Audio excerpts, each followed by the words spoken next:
here to share his personal story, please welcome Kevin Moore.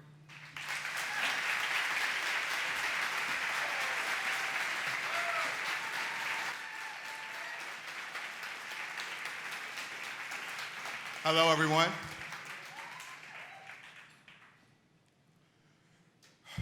Good evening. My name is Kevin Moore, and tonight I'm going to tell you about a day that impacted a lot of lives, including my own. You probably don't recognize me by face or name, but you would likely recognize a video I shot back in April of this year. The video was showing the violent arrest of Freddie Gray, a friend of mine who died at the hands of Baltimore City Police.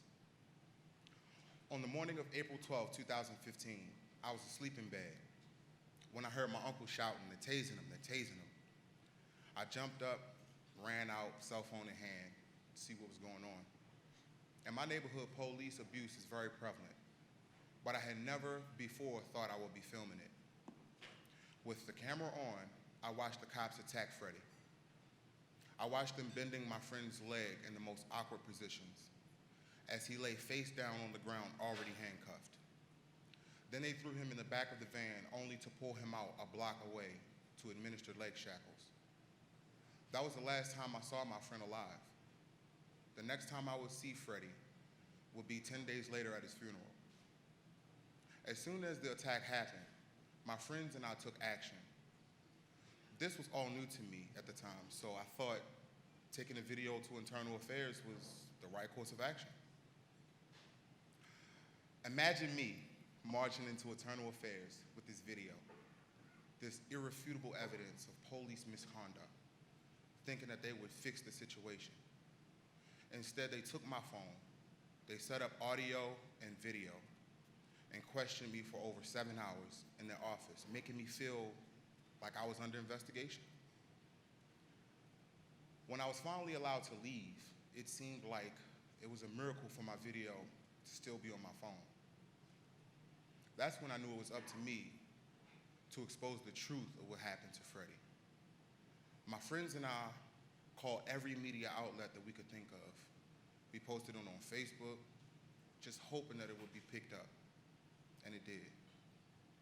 In the following days, the video was shown on every major media outlet in the country, sparking massive protests in Baltimore, Maryland. The fact that the grand jury indicted all 6 police officers in Freddie Gray's arrest would have never happened without this video. At first,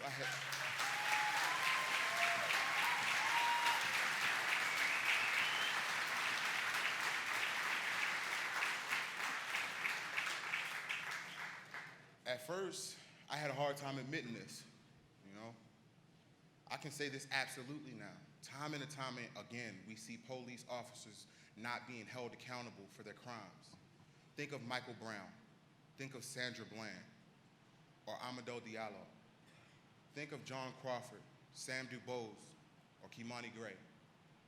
Even when there is evidence, video evidence of these crimes, justice often isn't served. Just look at Rodney King. Just look at Eric Garner. But as tragic and unjust as those cases are, we know it's pretty much a guarantee that without video, most cases of police violence will go unpunished and even remain unknown.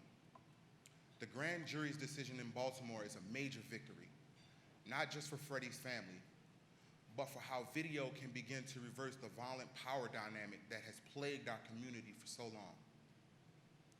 We're certainly not alone in this reality.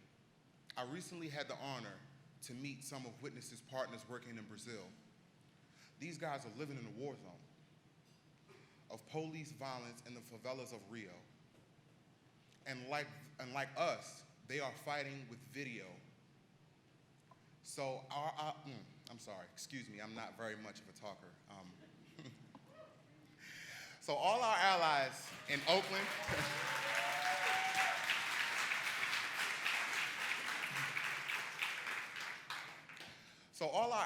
Oakland, Ferguson, New York City, and countless places across the country, I often say my camera is like live ammunition.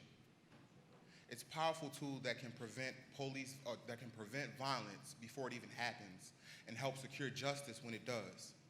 After my video went viral, the national organization We Cop Watch reached out to me. They brought me cameras and helped me start a neighborhood cop watch group called the Gilmore Homes Patrol. Now me and my team spend our days policing the police, in some cases being the last line of defense. When you can't trust those who are supposed to protect you, this is one unfortunate but empowering solution. Today I'm proud to be an activist, something I never imagined before. I never studied how to do this. It's not my job. But if you're like me and thinking enough is enough, you too can grab a camera and begin to fight back. We're all witnesses.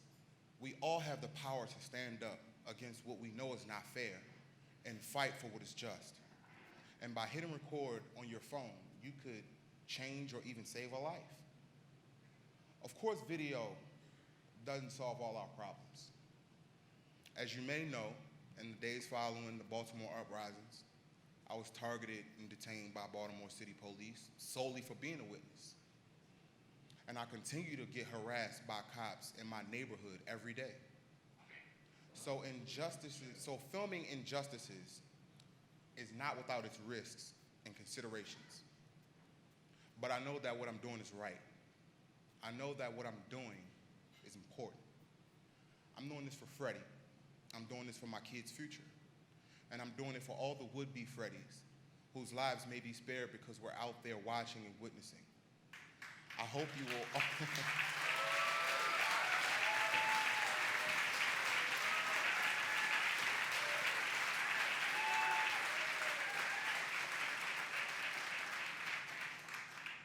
I hope you will too. And as always, see it, film it, change it. Thank you very much.